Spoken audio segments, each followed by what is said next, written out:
होली क्यों मनाई जाती है? होली मनाने का धार्मिक कारण क्या है? आइए जानते हैं। होली के पर्व से अनेक कहानियाँ जुड़ी हुई है। इनमें से सबसे प्रसिद्ध कहानी है प्रहलाद की। माना जाता है कि प्राचीन काल में हिरण्यकश्यप नाम का एक अत्यंत बलशाली असुर था।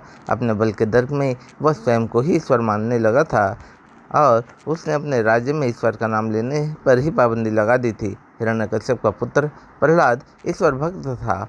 प्रहलाद की ईश्वर भक्ति से क्रुद्ध होकर हिरण्यकश्यप ने उसे अनेक कठोर दंड दिए, परंतु उसने ईश्वर की भक्ति का मार्ग न छोड़ा और हिरण्यकश्यप की बहन होलिका को वरदान प्राप्त था कि वह आग में भस्म नहीं हो सकती थी। हिरण्यकश्यप ने आदेश दिया कि होलिका प्रहलाद को गोद में लेकर आग में बैठे।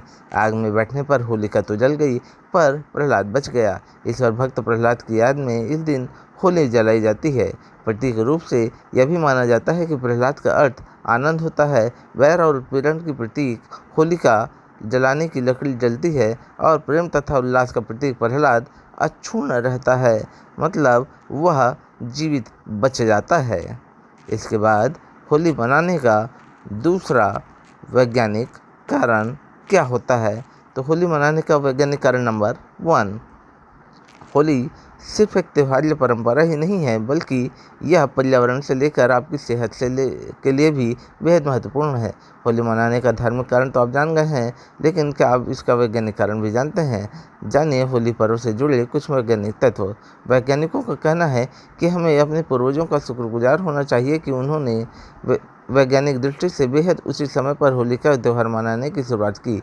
लेकिन होली के त्यौहार की मस्ती इतनी अधिक होती है कि लोग इसके वैज्ञानिक कारणों से अनजान रहते हैं। होली का त्यौहार साल में ऐसे समय पर आता है जब मौसम में बदलाव के कारण लोग उम्मीदें और आलसी से होते हैं। ठंडे मौसम के गर्म रुख तैयार करने के कारण शरीर का कुछ थकान और सुस्ती महसूस करना प्राकृतिक है। शरीर की इस सुस्ती को दूर भगाने के लिए ही लोग फाग के इस मौसम में न केवल जोर से गाते हैं, बल्कि बोलते भी थोड़ा जोर से ही हैं। होली मनाने का वैज्ञानिक कारण नंबर 2, होली का त्यौहार मनाने का एक और वैज्ञानिक कारण है। हालांकि यह होलिका दहन की परंपरा से जुड़ा है। शरद ऋतु की समाप्ति और बसंत ऋतु के आगमन का यह काल पर्यावरण और शरीर में बैक्टीरिया की वृद्धि को बढ़ा देता है। लेकिन जब होलिका जलाई जाती है तो उससे करीब 145 डिग्री फ़ारेनहाइट तक तापमान बढ़ता है। परंपरा के अनुसार जब लोग उसकी होलिका की परिक्रमा करते हैं, होलिका से निकलता ताप शरीर और आसमान के पर्यावरण में मौजूद बैक्टीरिया को नष्ट कर देता है और इस प्रकार यह शरीर तथा पर्यावरण को स्वस्थ करता है। दक्षिण भारत में जिस प्रकार से होली मनाई जाती है, उससे यह अच्छे स्वास्थ्य को प्रोत्साहित करती है। होलिका दहन के बाद इस क्षेत्र में लोग होलिका की बुझी आग की राख को माथे पर विभूति के तौर पर लगाते हैं और अच्छे स्वास्थ्य के लिए वे चंदन तथा हरी कोपलों और आम के वृक्ष के बोर को मिलाकर उसका सेवन करते हैं। कुछ वैज्ञानिकों का यह भी मानना है कि रंगों से खेलने से स्वास्थ्य पर इनका सकारात्मक प्रभाव पड़ता है, क्योंकि रंग हमारे शरीर तथा मानसिक स्वास्थ्य पर कई तरीके से असर डालते हैं।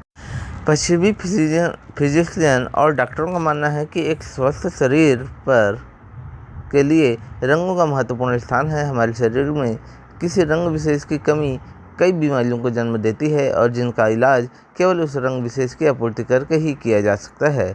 होली के मौके पर लोग अपने घरों की भी साफ सफाई करते हैं, जिससे धूल गर्द